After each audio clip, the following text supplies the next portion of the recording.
Hey, how's it going, guys? Mr. Boss for the win here, and in today's Grand Theft Auto 5 video, I'm doing another Q&A video where I take your questions from Twitter and I answer them all in this video. We got a lot of amazing questions today, so let's not waste too more time. Let's jump straight into it and let's get it started. So as you can imagine, a lot of these questions have to do with the couple remaining cars and adversary modes and the upcoming Gunrunning DLC, which a lot of people seem to be very excited for. So getting into it, our first question comes from Hanny Mods, who says, how many associates do you think we'll be able to have if there will be a new organization in the Gunrunning DLC? The CEO only had 3. So I think it's going to be closer to what we have with bikers. I don't know if it'll be that many, because with a biker gang, you kind of assume that there's going to be, a lot of members in there. I would say that 5 or 6 is a nice happy ground. I think that 3 is far too little. And sometimes I think 8 can be a little bit too overkill. Like you got too many cooks in the kitchen. It can be a little chaotic. So I hope that they do that. And I hope that the militias or armies or military style things we do will have at least more than 3. But I'm not looking for anything more than 8. That would just be way too confusing, and there would be so many people in the lobbies. I think it would just be a little bit too much.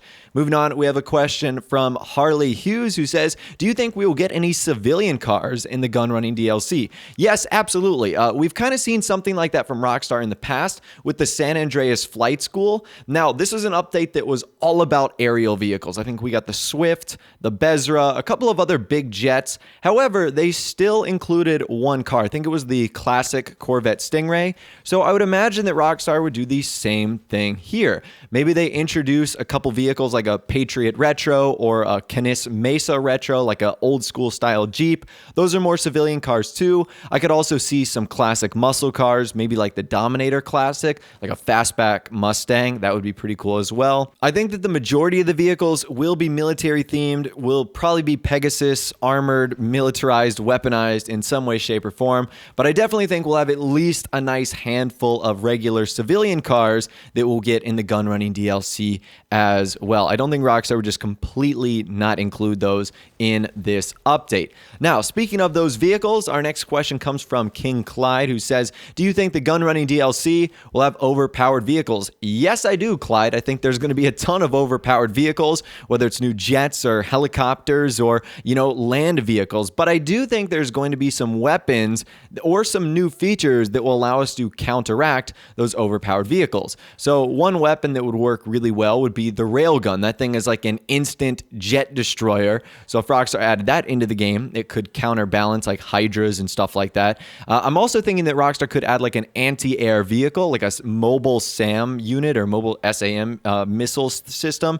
That could actually be pretty cool too. It'll be very interesting to see how they balance this, because if they don't, the Grand Theft Auto lobbies are just going to be completely overrun with these super powerful military vehicles, and I think that might actually be a mistake. Our next question comes from It's Taku, says, do you think we'll get more types of military clothing in the Gunrunning DLC, such as stealth, underwater, etc.? That's pretty cool. I'd love to get some like stealth suits that maybe keep you off the radar for a certain period of time.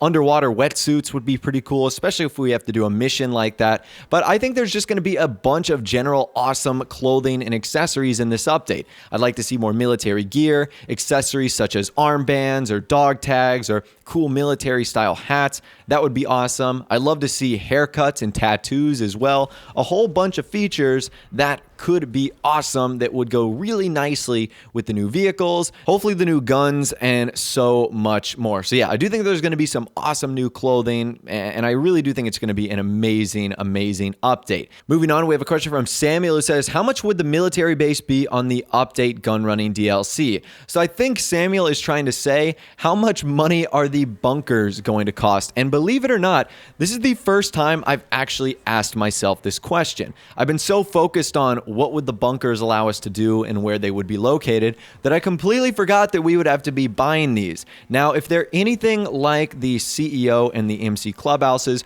we're going to buy them on a certain website, and I can imagine these are going to be very expensive. So just think of the prices of the CEO offices. You've got the lowest one, which is $1 million, and the most expensive one at its base is $4 million.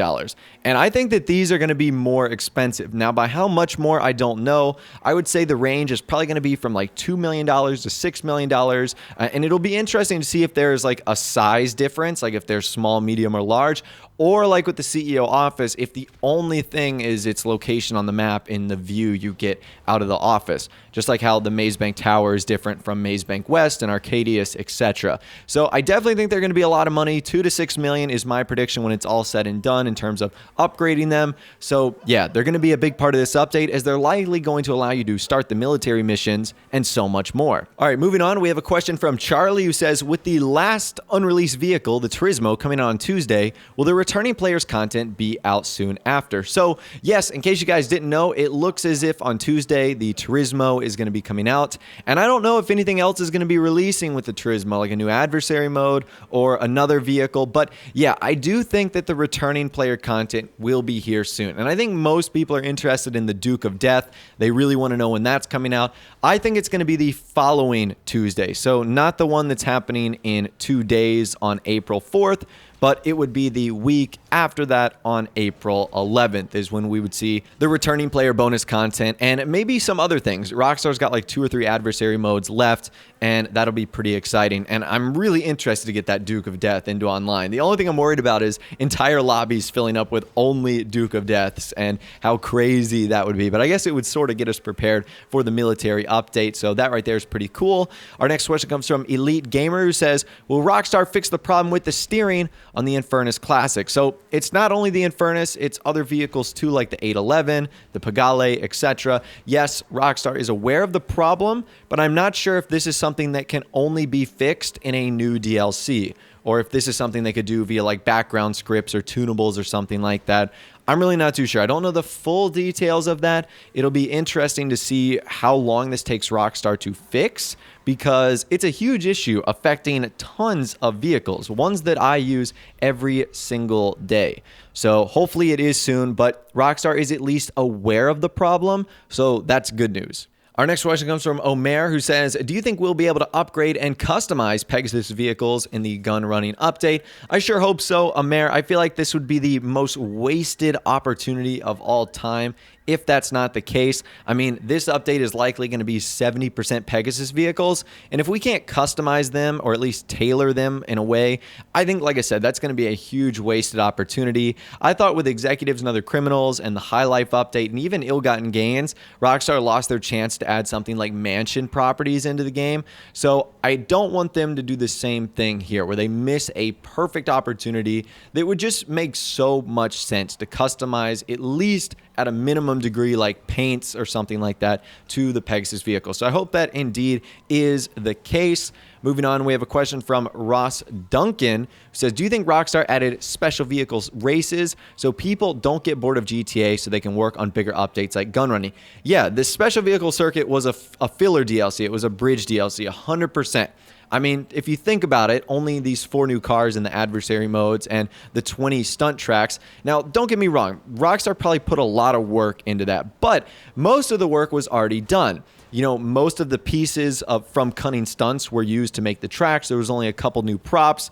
I don't know how long it would be to design the new vehicles, 2 of which you really didn't even have to do all that much work on because they were vehicles that were featured in previous GTA games. But nonetheless, it was definitely a filler update, and it kind of makes me wonder how big Gunrunning is going to be, that Rockstar needed an entire filler DLC to kind of bridge the gap until that comes out. That's going to be kind of interesting. Moving on, we have a question from Abu, who says, when will Rockstar give their first reveal of the Gunrunning DLC? So I would imagine this would be closer to the middle to the end of May. If indeed my prediction of this update coming out in June is correct, Rockstar typically give like one final tease about a week or 2 before the update comes out. So that would be my best guess. They did the same thing with bikers. They did the same thing with import-export. And they really did the same with special vehicle circuits. I would imagine about a week or 2 before the update comes out, we'll get our first reveal with some more information, some screenshots, and a bunch of hopefully awesome content that they end up teasing for us. Our next question comes from Captain Zeke, who says, do you think we will get get a DLC we'll have to pay for, Liberty City single player or multiplayer expansion. Captain Zeke, I think that ship has sailed. Rockstar is focused on, I would say, 3 things right now. Wrapping up Grand Theft Auto Online, trying to maximize shark card sales. Number 2, Red Dead Redemption 2, which is supposed to be coming out later this year. And number 3, the next Grand Theft Auto game, GTA 6 or Vice City 2, whatever it's going to be called.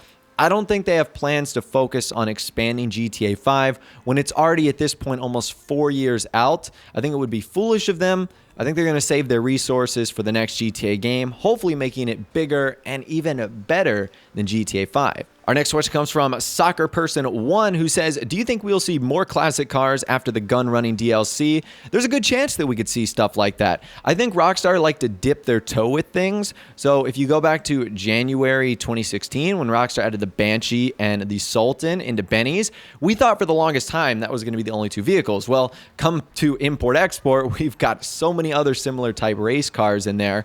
And I think Rockstar might end up doing the same with the classic cars. Now, October is the 20th anniversary of the Grand Theft Auto franchise, so maybe, just maybe, we see something with some more classic cars. That would be awesome because, as I mentioned in previous videos, I have a ton of things that I would like to see. And our final question today comes from Ben Tag, who says, do you think Rockstar will ever add a selling site where players will be able to modify vehicles and then sell them to other players? That would be awesome, Ben, kind of like a Pink Slip style website. But unfortunately, like I said, I think that would require a lot of Rockstar. They already have a ton of issues when it comes to trying to prevent, vehicle duplication, and I think this would just open up an entire other door of money glitches and problems for them to deal with. That would be awesome. Would it make sense? Yes. Would it be cool? Yes. But I just don't think Rockstar at this point in time want to completely modify the car system in order to accommodate for that. But anyways, that's all the questions that I'm going to be answering in this week's Q&A video. Hopefully you guys did enjoy. As always, if you want to possibly be featured in the next Q&A video, all you got to do is go down in the description, follow me on Twitter, use the hashtag AskBoss when I'm looking for Q&A questions, and you might find yourself featured in the next one. If you guys did go on and enjoy this video, though, a like rating would of course be awesome. And also subscribe to my YouTube channel if you are new or you like daily GTA 5 videos like this. With all the way, guys, like I said, thanks so much for watching. Take care, and I'll see you guys in the next video.